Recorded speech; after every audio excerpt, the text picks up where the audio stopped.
Church family. We are in our final week of our series titled Follower. And what we've done over the last several weeks is we've looked at what it means like to be a follower of Jesus. When Jesus calls someone to become his follower, what does the impact? What does that have to do with us? What do we have to do? And listen, this is what we find. When you look at what Jesus is doing, when you see the people he calls out, what you find is Jesus is willing to take anybody who's willing, no matter their past, no matter their presence, no matter what they've done, no matter what they're currently doing. He just wants people to position their lives to follow him. And I'm not talking about physically walk behind him. It means doing the things that he would do the way he would do them, right? And if you've missed a service, if you dozed off once, if you've been serving in another part of church, what we've been talking about is what it looks to truly follow Jesus. And this is what we all know, okay? Every person that comes to church is on a spectrum as a follower. Some are close and getting closer. Some are far away, maybe trying to grow close. Some are far away and moving further away. Everybody is on a spectrum that comes to church, right? We all know that's true. And so at some point, we've got to decide, who am I? Who am I going to be? What am I going to do? Am I going to be close, growing closer? Am I far away, saying, Lord, I want to get closer? What does that look like? Am I far away, moving further? What does it look like in my journey? Stick with me for a second here. How many of you have ever been in charge, or you've ever worked with somebody and you're like, I don't know how you got this job? You guys ever that person? Like you're like, I don't know who put you in charge exactly, but this is what we know about leaders, right? People that we know that are leaders, we will only allow them to lead us if we think they're worth following, right? Like, we will only allow someone to lead us if we go, hey, I'm willing to pattern my life a little bit after you. But we've all worked with those people. You're like, what in the world? Like, did you stay around long enough? They felt bad for you? Like, how did you get this job? Like, how did you get, and this is what we know. Listen, the truth of the matter is, if someone is worthy of following, we will pattern our lives after to follow them, right? And so let's think about Jesus. We don't often think about Jesus as a leader, but he is. And if Jesus is a leader we're supposed to pattern our life after, it should impact us, right? So the problem is, in church, we often just treat him like a religious figure, right? But check it out. Religion always maintains. Religion always wants just to keep things the same. But Jesus came and he radically obliterated religion so that we could have something new, and that was relationship, right? He didn't come for a new religion. He came for a new relationship. He didn't come to create new rules. He came to set people free. But this isn't how he's always portrayed, right? Whenever you see a picture of Jesus, he's a skinny white guy with blue eyes, right? Every single time, and there's probably a sheep in the picture. Just that's how we normally see Jesus, right? But listen, for us to be talking about Jesus 2,000 years later, there had to be more.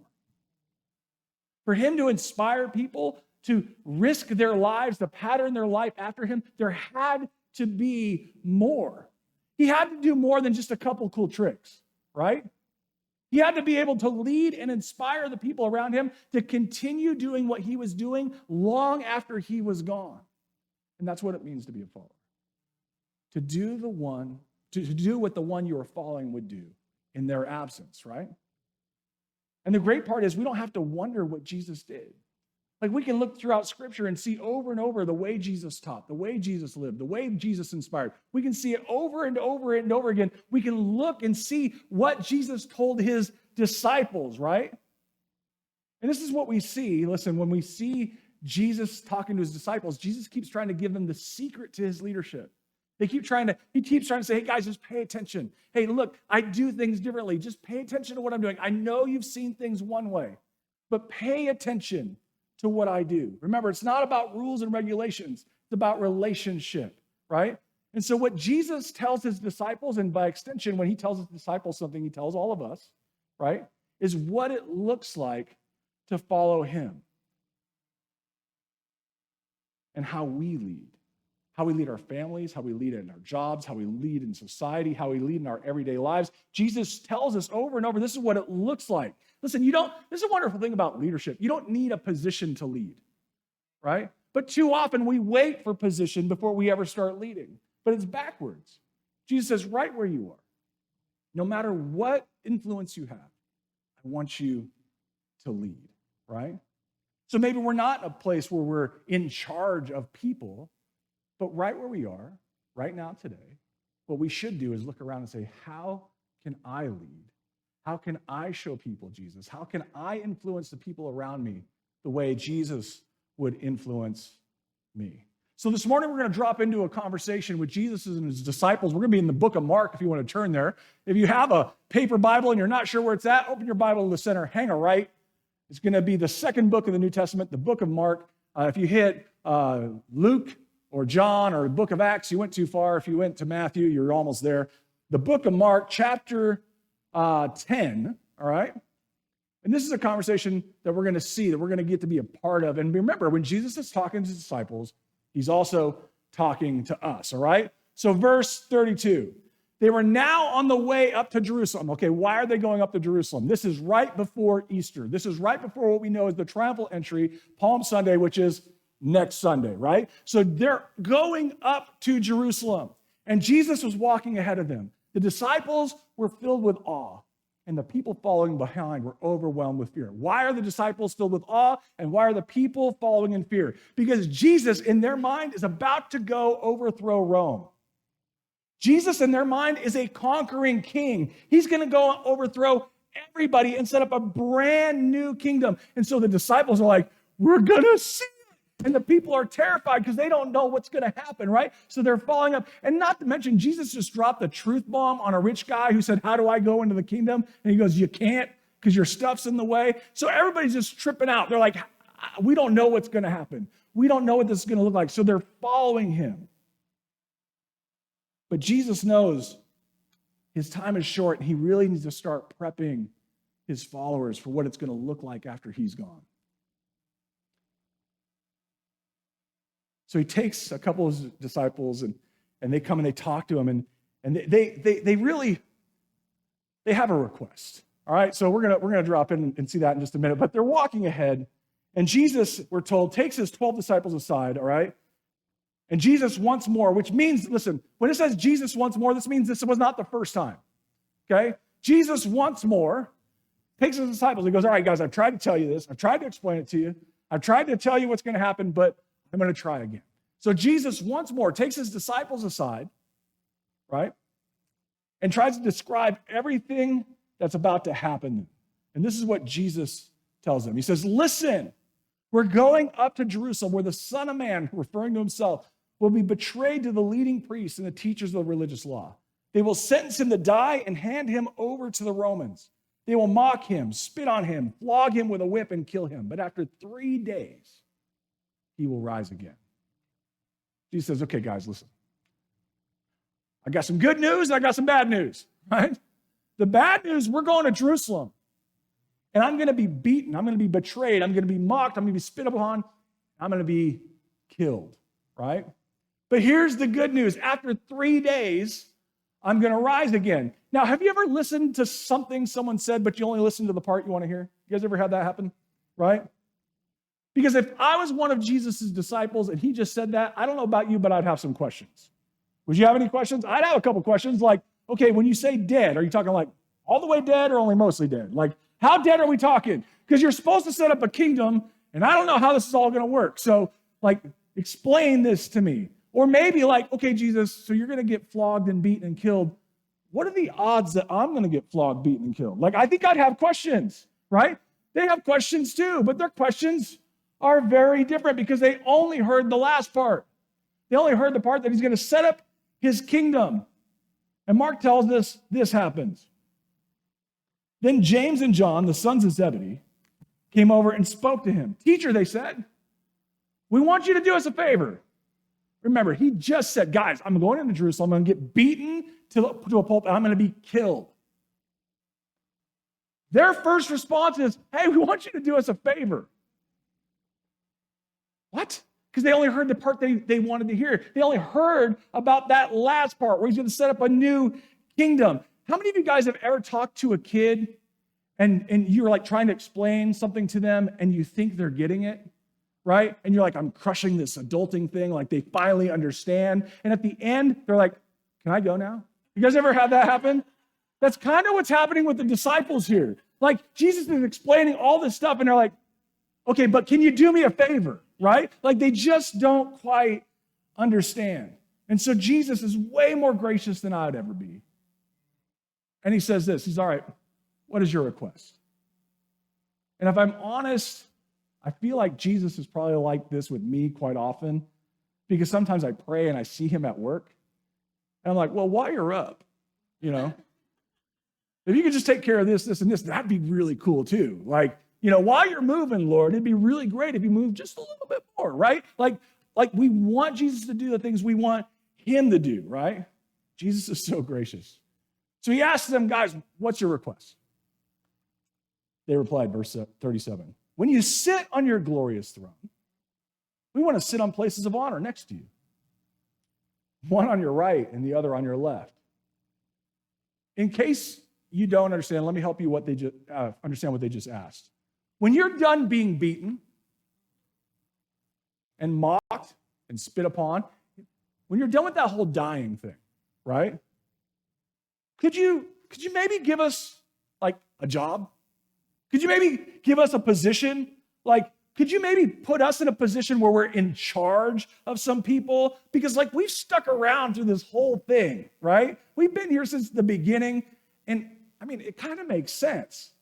Like, can we sit on your left and your right so that people know that we're kind of a big deal? I mean, no is fine, right? We just thought we'd ask. And Jesus' response is like, guys, you just don't get it. You just don't understand what I'm about to do. You have no concept of what's about to happen, about the things that are going to happen in the heavenly realm. You have no clue what I'm about to do for humanity. You're asking for position. And while they're asking for position, Mark tells us something else is going on. He says they're not the only ones wondering if they're going to get position. Now, the other disciples we hear, when they hear what James and John asked, they were indignant. In other words, they were annoyed. Now, they weren't annoyed because they weren't listening to Jesus. They weren't annoyed because they were asking an inappropriate question. They were annoyed because James and John beat them to the question. They were annoyed because James and John beat them to asking for position, right? So maybe they'll get a better position than us. They're annoyed. Like, dude, we've all been here. We've all done this. Who are you guys? Like, Jesus, maybe we can all get positions. Like, this is really cool. You're going to be in charge, right? See, none of the people who should be paying attention to how to follow Jesus are. None of them who should be paying attention to what it looks like to follow Jesus in this time are doing it, which is a problem because everything's about to go down in Jerusalem. And we know what happens after Jesus is beaten, betrayed, crucified, and dies. Are they sticking around spreading the gospel? They go and hide, right? They're terrified because they didn't pay attention in class, right? They weren't paying attention. See, everything's about to go down, and they're not paying attention to what's coming because they're too busy trying to figure out who's going to have a job in the new org chart. Verse 42, so Mark tells us that Jesus called them together and said, you know, the rulers in this world lord it over their people, and officials flaunt their authority over those under them. In other words, you know how people in this world love to remind everybody that they're in charge? You know how people remind people in society that there's a pecking order, that they're on the upper echelon and you're below them? You know how people do that? They remind that you have a place and your place is not on the same level. You know how people do that? And disciples are like, yeah, that's why we're asking for a job. Like, we want to be those people, right? We want to be in charge. We want these other people to realize their positions, and this is why, Lord, because they weren't following you like we were, right? We've earned this. So Jesus, can we have a position of authority? And he says, guys, that's how the world does it. The world lords it over the people, but among you, it will be different. But among you, it will be different. Here's what Jesus is saying. I want you to think about authority differently.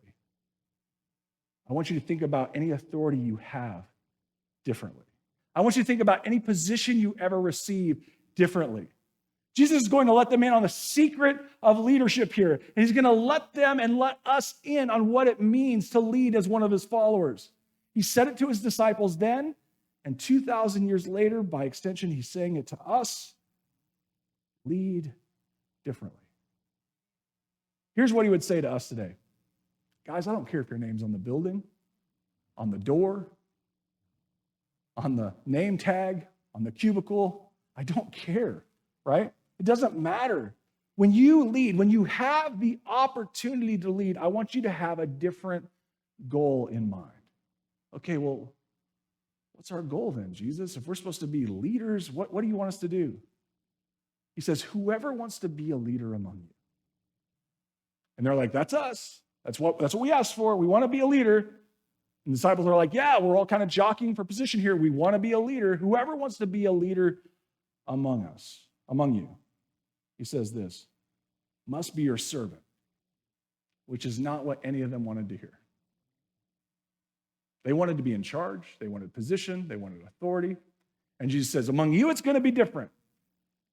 If you want to be in charge, you have to be a servant. And you're like, okay, well, I guess, I can serve on Sundays. Like that's fine. But then Jesus goes for the jugular in the very next statement. And whoever wants to be first among you must be a slave to everyone else. And some of us are like, wait, hold on. I was cool with servant because servant made it sound like it was optional.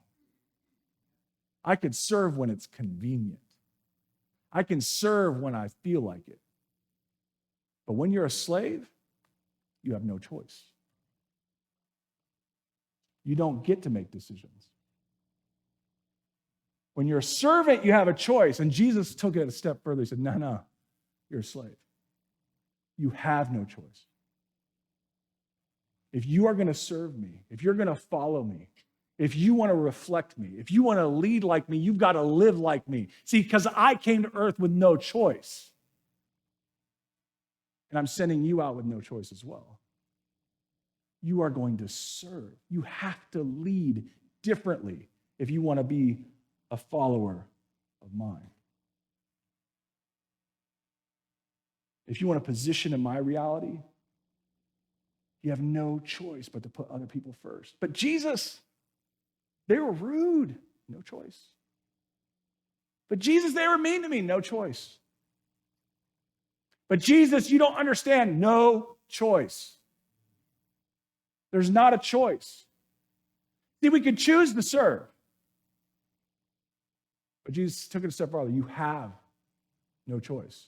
If you are going to count yourself as one of my followers, you have no choice but to serve.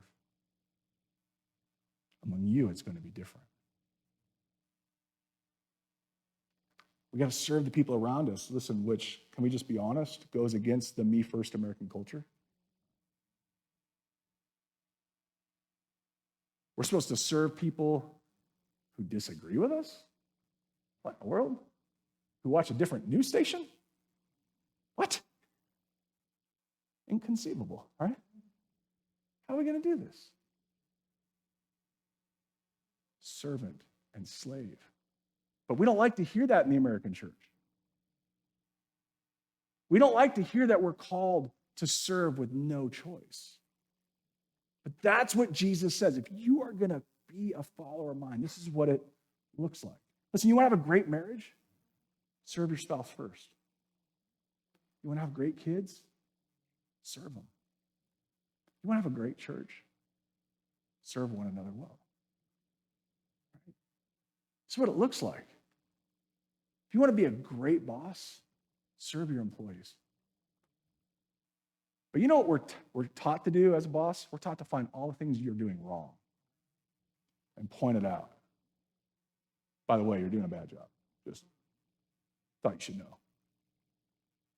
That's how we're conditioned as bosses. Instead of saying, how can I help you? What do you need? How can I come alongside? We hold people to standards and stuff. We do things that are culturally okay, but when you look at it in light of who we are supposed to be in Christ, it's different, right? Serve first. Serve first. Now, I want to be clear. Jesus is not saying that there should be nobody in charge, all right? That's not what Jesus is saying.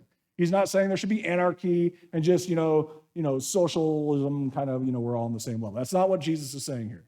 What he's saying is if you're a follower and you're in charge, you've got to live differently. You've got to think differently. You've got to speak differently. You've got to act differently. You've got to approach everything about authority differently. This is ultimately what Jesus is saying. We need to use our authority for the benefit of those under our authority. That's what Jesus is saying. If you've got position, you've got to use your position to serve the people who are under your position, right? That's our job. That's what Jesus is telling us. And here's the greatest thing. I mentioned it earlier. You don't need to be in charge of people to do this, right? Often we go, well, I have no authority, therefore I guess I'm good, right? This is what a leader does. A leader looks around, especially in the kingdom context. A leader looks around and they go, what can I do to help? That's a question a leader asks over and over and over. What can I do to help? I'm driving down the road. I see someone in need. What can I do to help? I know my neighbor has a need. What can I do to help? I know my best friend has a need. What can I do to help? I know my church has a need. What can I do to help? What can I do to help? That's the mantra of leadership in a kingdom context. In the world, the mantra is, what can you do to help me? What can you do to help me? And sometimes, can we just be honest? The church kind of mimics the world. It's backwards. What can I do? With no expectation of anything in return. What can I do to help? Remember, it's not a choice. It's not a choice. It's a command. See, we're supposed to, if we're going to be really followers of Jesus, we're supposed to take this idea outside of the four walls of the church and live like follower leaders in this world every single day. And we're supposed to say, what am I supposed to do? Lord, today, in the context that I have, what can I do to help? And sometimes we go, well, I don't have any money. Guys, how many of you ever needed help that didn't require money? Right? We get so bogged down. Like, what can you do to help? In the context that you're in right now, what can you do to help? Kids, you want to blow your parents' mind? Walk into the room one day when they're cleaning and say, what can I do to help? Right? Watch them just fall over. Like, they won't even know what to do with themselves. Like, what can I do to help? Like, it changes the way you think. It changes what you see. It changes the way you view your Christianity and your faith. We're supposed to be active participants, folks. Can I don't do this very often. Sunday morning is not church. Can we just be honest for a minute? We gather and we call it church, but Sunday morning is not church. The other 6 days out there, the way you live, that's church. We come together and we celebrate and we worship together and we encourage one another. But can I just tell you why we call this church? It's a poor substitution of the way we're supposed to live. And so what's happened in America is we've made this the event and the other 6 days optional. It's not a choice. It's not a choice. It's easy to serve on a Sunday morning. It's easy to look like Jesus and hide our crazy for an hour and a half. Right? But the way you live the other 6 days are far more important than the way you live on Sunday morning. I'm not interested in being a Sunday morning Christian.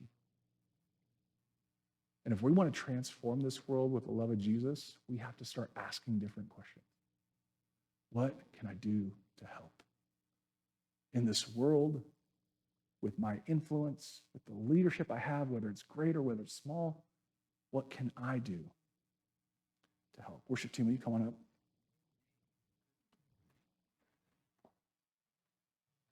We are all servant and slave. Let me say that one more time because it's like an awful thing to hear. We're all servant and slave.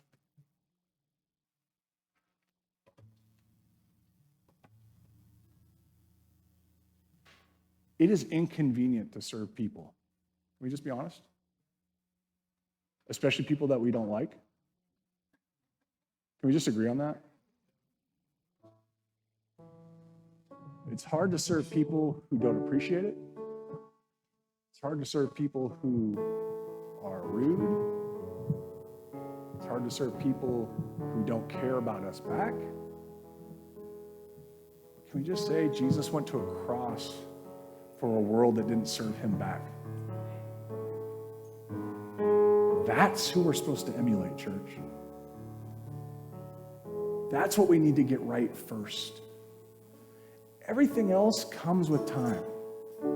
But that's what we're supposed to get right first. If you want to be a follower, it's not about how much theology you know. It's not how many scriptures you have memorized. It's not how awesome you pray. It's about how well you represent the one who sent you every single day of your life. That's what we're called to. And as we close out this series, that's what I want to activate you to. Go be Jesus. Because this world is in desperate need. Amen? Can we stand and pray? Lord, would you help us get out of our own way? Would you help us can the hang-ups that keep us from loving people, from showing them, from serving them, from being servant, and Lord, the non-optional aspect of slave to all, if we want any position as a follower of yours?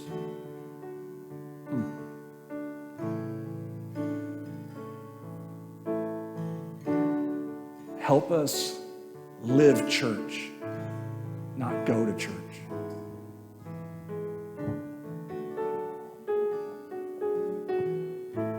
Help us be representatives of you every chance we get, Lord, in our words, in our actions, and in our lives. Meet us here as we worship.